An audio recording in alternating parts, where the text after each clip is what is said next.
السلام علیکم ورحمۃ اللہ وبرکاتہ۔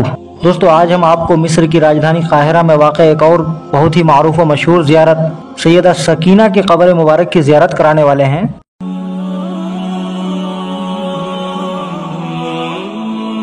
یہ دیکھیے دوستو، یہ اندرونی حصہ ہے، یہ آپ کا مزار مبارک ہے، یہ آپ خود دیکھ سکتے ہیں۔ دوستو سیدہ سکینہ یا سکینہ، یہ مورخین کے نزدیک دونوں قول مروی ہے۔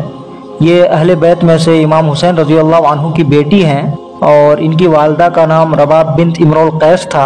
امرؤ القیس جو عرب کے بہت ہی معروف و مشہور ایک شاعر تھے، ان کا شمار عرب کے بہت ہی معزز شرفاء میں ہوتا ہے۔ دوستو سیدہ سکینہ یہ واقع کربلا میں اپنے والد امام حسین رضی اللہ عنہ کے ساتھ تھی۔ ان کا شمار بھی واقع کربلا کی بہت ہی نمایاں خاتون میں ہوتا ہے۔ کربلا کے دردناک واقعے سے آپ واقف ہی ہوں گے دوستو۔ واقع کربلا اسلامی تاریخ کا سب سے دردناک اور بدترین المیہ ہے۔ واقع کربلا میں جب سیدہ سکینہ کے بھائی علی اکبر شہید ہو گئے تو امام حسین غمزدہ خیمے میں آئے۔ سکینہ آئی اور آپ سے بھائی کی خبر معلوم کی۔ امام حسین رضی اللہ عنہ نے بیٹی کو بھائی کی شہادت کی خبر دی۔ سیدہ سکینہ غمزدہ پریشانی کی حالت میں باہر نکلنا چاہتی تھی۔ امام حسین نے فرمایا صبر کرو، خیمے سے باہر نہ نکلو۔ سکینہ نے عرض کیا بابا وہ کیسے صبر کرے جس کا جوان بھائی مر گیا ہو۔ امام حسین سمیت اہل بیت کی خواتین کے چہرے پر اضمحلال کے آثار نمایاں ہو گئے تھے۔ غم کے باڑھ کی وجہ سے وہ بیٹھ کر رونے لگے۔ رخصت کے لیے امام حسین خیموں میں آئے اور فرمایا یا سکینہ یا فاطمہ یا زینب یا ام کلثوم علیکن منی السلام، یعنی اے سکینہ، اے فاطمہ، اے زینب، اے ام کلثوم، تم سب کو میری طرف سے سلام ہو۔ سکینہ نے رو کر کہا بابا کیا آپ مرنے کو جاتے ہیں؟ امام حسین رضی اللہ عنہ نے فرمایا کیسے نہ جاؤں بیٹی، اب کوئی یار و مددگار نہیں ہے۔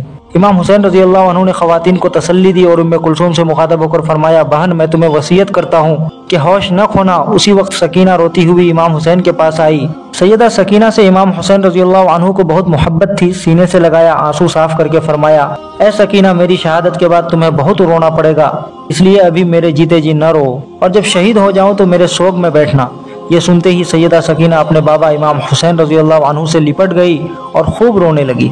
دوستو کربلا کے میدان میں امام حسین سمیت سوائے امام زین العابدین کے سارے اہل بیت کی شہادت کے بعد اہل بیت کی خواتین عبید اللہ بن زیاد کے دربار میں کوفہ لے جائی گئی، جس میں سیدہ سکینہ بھی تھی۔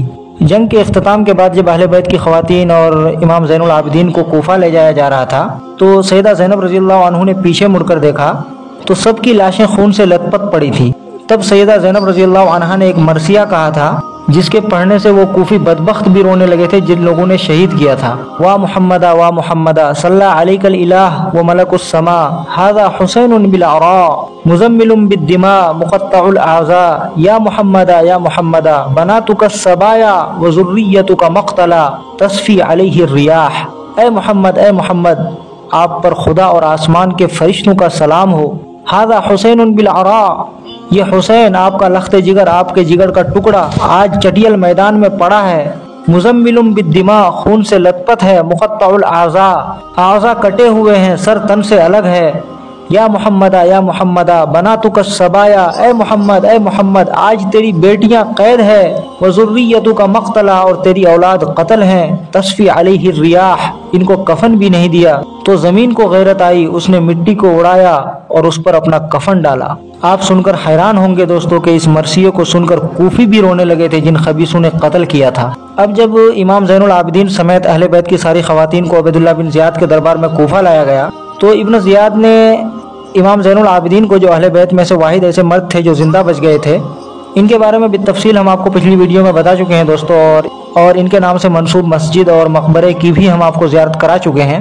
تو ابن زیاد نے امام زین العابدین کو اپنے پاس بلایا اور کہا تم کون ہو؟ بولے میرا نام علی ہے۔